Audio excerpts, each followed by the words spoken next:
Hello everyone, start करते हैं आज के वीडियो को। और आज के वीडियो में हम बात करने वाले हैं एससीओ की समिट के बारे में, जिसके लिए प्रधानमंत्री निकल चुके हैं और मतलब ऑलमोस्ट वहाँ पर पहले जापान जाएंगे और उसके बाद जापान जाने के बाद फिर जाएंगे वहाँ पर एससीओ की समिट में हिस्सा लेने के लिए। ये समिट ना केवल अमेरिका के लिए बहुत एक प्रकार से धक्का है इस समिट का फुलफिल होना और इस समिट में भारत के प्रधानमंत्री का जाना, क्योंकि आपको मालूम होगा जब से ये मतलब हमारे साथ चीन के साथ जो हमारा टकराव हुआ था, जिसमें हमारे लगभग 40 के करीब सैनिकों की शहीद हो गए थे, उसके बाद से भारत ने चीन के साथ एंगेजमेंट करने से मना कर दिया था। और उस लगभग 7 साल हो गए जब से प्रधानमंत्री मोदी और चीन के जो राष्ट्रपति हैं वो एक दूसरे से नहीं मिले हैं। वो बात अलग है कि रसिया कई बार कोशिश कर चुका है कि उनकी बीच बैठक हो, क्योंकि आपको मालूम होगा यूएस को सिर्फ एक ही ग्रुप चुनौती दे सकता है, वो है ब्रिक्स या एससीओ।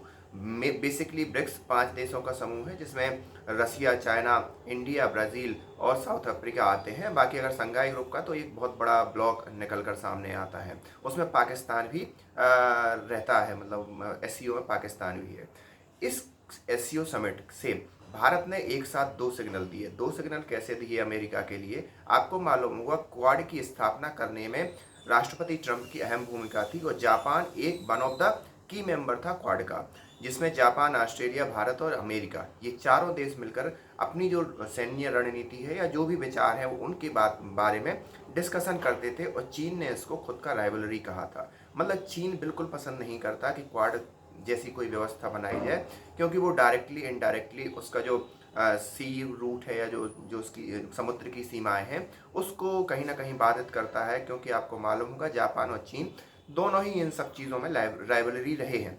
लेकिन भारत के प्रधानमंत्री का एससीओ समिट में जाना तो हो रहा है, लेकिन वो पहले जाएंगे जापान, मतलब एक ऐसी कंट्री, क्वाड कंट्री, जिसे चाइना बिल्कुल भी पसंद नहीं करता। उसके बाद फिर जाएंगे वहाँ पर एससीओ में। तो पहले जापान, मतलब यूएसए को एक प्रकार से एंगेज या एक मैसेजिंग करना कि भाई हम क्वाड की महत्ता को आज भी समझते हैं। दूसरी बात, वहाँ पर जाके यूएसए को दूसरा मैसेज कि अगर आप ज़्यादा एंगेज नहीं करते हमारे साथ और आप इस प्रकार से टैरिफ बढ़ाते रहते हो तो सीधी सी बात है हमारे पास दूसरे ग्रुप भी है, वहाँ पर भी हम एंगेज कर सकते हैं। क्योंकि यहाँ पर कोई छोटा मोटा या विदेश मंत्री के कोई ऑफिसर नहीं जा रहे हैं, खुद प्रधानमंत्री जा रहे हैं। और भारत में प्रधानमंत्री ही मुखिया होता है, ना कि राष्ट्रपति। तो ये तो चीज़ हो गई भारत की मैसेजिंग करने की, ना केवल यूएसए को बल्कि चाइना को भी। चाइना से भी मतलब इस प्रकार की मैसेजिंग कि भाई हमारे निर्णय है, ना कि वो आपके इन्फ्लुएंस में, यूएसए के इन्फ्लुएंस में आके हम कोई भी निर्णय नहीं करने वाले। तो ये तो हो गई एक स्पष्ट रूप से संदेश।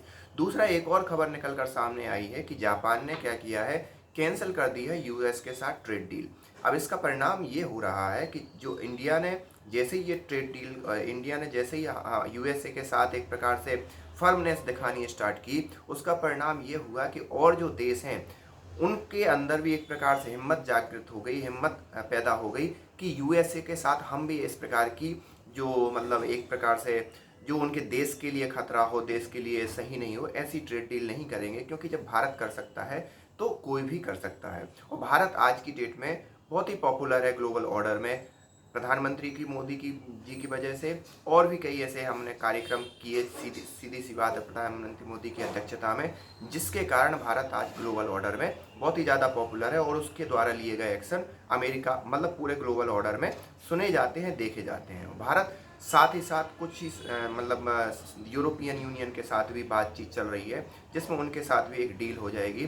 तो सीधी सी बात है, भारत अपने लेवल पर हर वो कदम उठा रहा है जो यूएसए से हुए नुकसान से उसकी भरपाई की जा सके। अब ये यूएसए को देखना है कि वो आगे किस प्रकार से प्रतिक्रिया देता है, चाइना को देखना है कि चाइना किस प्रकार से भारत से डील करता है। ये तो आगे आने वाला समय ही बताएगा। लेकिन आप इस एससीओ समिट और ये क्वाड कंट्री की विजिट, इन दोनों को किस प्रकार से देखते हैं, आप हमें कमेंट करके बता सकते हैं। मिलते हैं नेक्स्ट वीडियो में, तब तक के लिए थैंक यू।